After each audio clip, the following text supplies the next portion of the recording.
Di SMA Negeri 1 Melabuh, Aceh Barat mulai menjalani vaksinasi COVID-19. Ratusan siswa terlihat antusias mengikuti vaksinasi guna memutus mata rantai penyebaran COVID-19.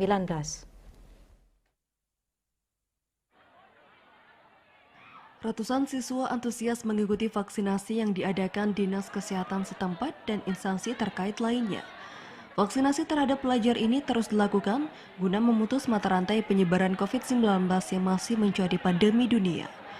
Kepala Sekolah SMA Negeri 1 Melabuh, Teku Kamarisal mengatakan, tingginya antusias siswa mengikuti vaksinasi tak terlepas dari peran guru yang selama ini mensosialisasikan kepada siswa dan orang tua mereka tentang pentingnya vaksinasi COVID-19.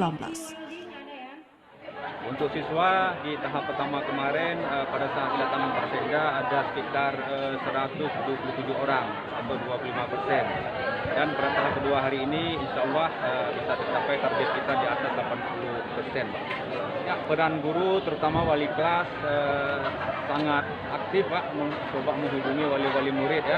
Itu sudah dilakukan jauh-jauh hari Pak. Memberikan pemahaman-pemahaman apa manfaat vaksin ini bagi kita ya untuk menghadapi COVID-19 ini.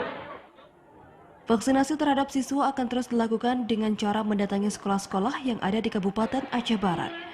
Dari Melabuh, Aceh Barat, Azhar TVRI melaporkan.